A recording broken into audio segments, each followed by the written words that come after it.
Hey friend, this is Free Opinion, bringing you my free opinion, and we're going to read through this quick, and then I'm going to give you my thought on it. And my thoughts are exactly what the last line of this news article is. But let's go ahead and look at this. By the way, guys, I will be putting the PDF for the actual legal documents in the description so you can go and read what this lawsuit is about. Now, they do give you a rundown about what it is, but you could go and read the actual paperwork. Let's go ahead and read this, guys, because this is what blows my mind about this election. Because if the roles were reversed and all of this was happening and hurting the Democrats, the news would be all over it.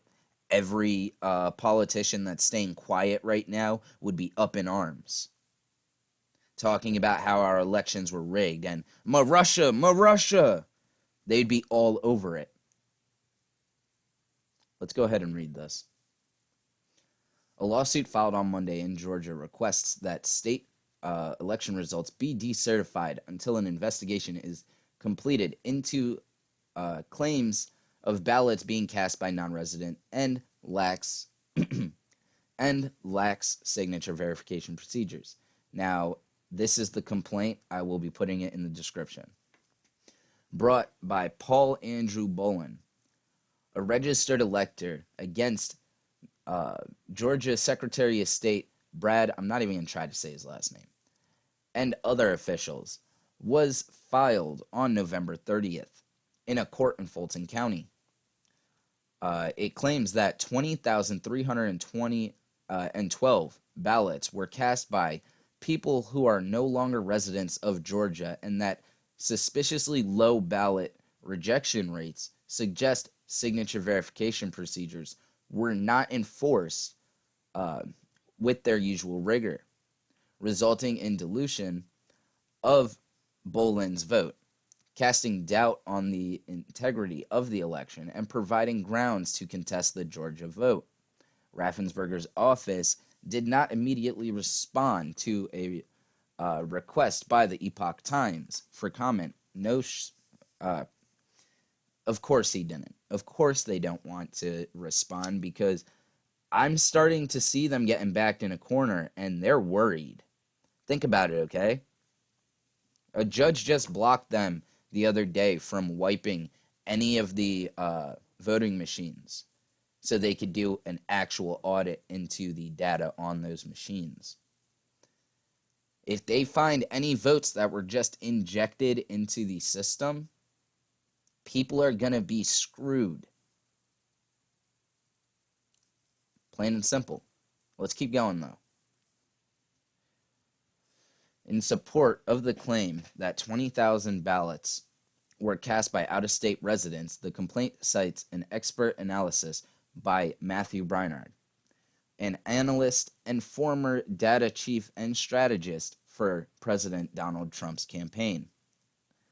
Braynard and his team reviewed addresses on voter rolls and found that thousands were postal and commercial addresses made to appear like residential addresses in violation of Georgia law. All those votes should be thrown out. There shouldn't even be any question about it. You can't vote from the local Foot Locker or Walgreens or the bicycle shop. You can't vote from somewhere that is not a residential house. Otherwise, God knows where you actually live. You could be from California and just using that address. This number of invalid votes far exceed the certified margin of victory by 12,760 in the presidential results, the complaint says. The claim of lax signature verification is based on unusually low absentee ballot rejection rates, citing an affidavit by Benjamin Overhaul, an expert in applied statistics and research methods at the University of North Dakota. So, again, another person that isn't just some guy sitting in his basement playing around with an Etch-a-Sketch and coming up with this BS. He's an actual he's an expert in applied statistics and research methods, okay? So applied statistics, this is his game. This is what he knows how to do. Let's keep reading what it says, though.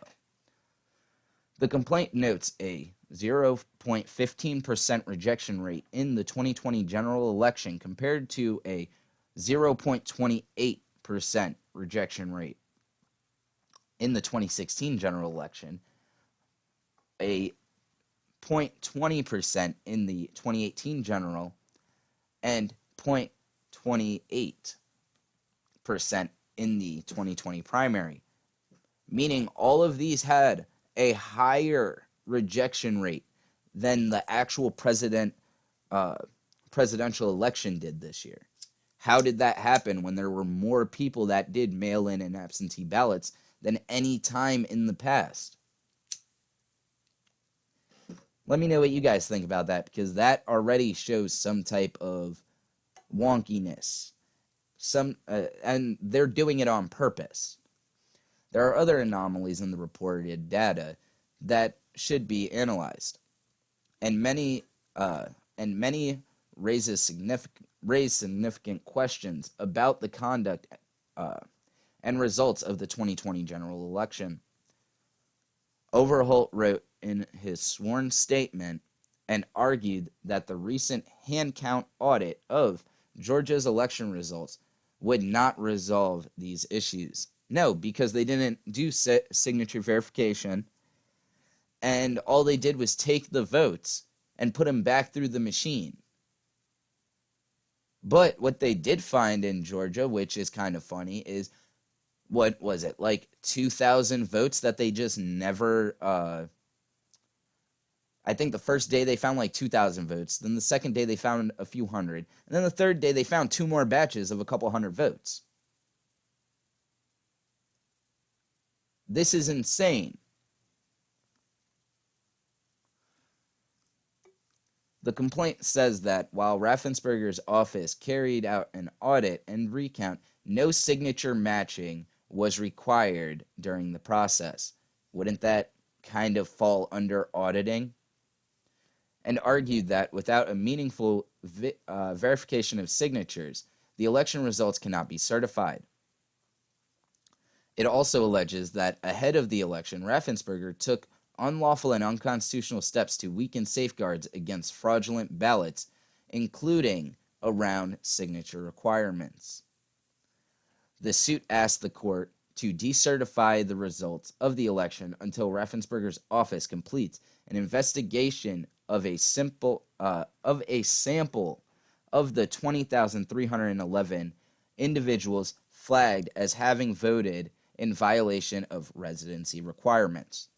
It also calls for a signature match check for the absentee ballots cast in the election, and to make all ballots and envelopes used in casting absentee ballots available for public scrutiny.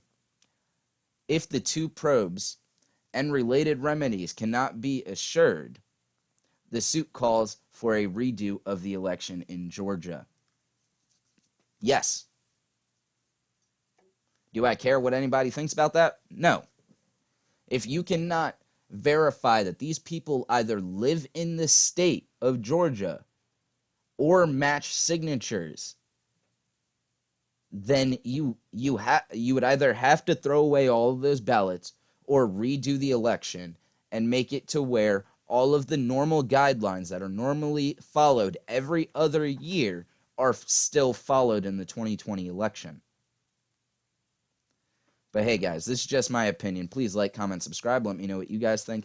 If you look down below, I will be putting a link to the actual court case that was filed yesterday. You guys have a great day, and remember, be nice to someone.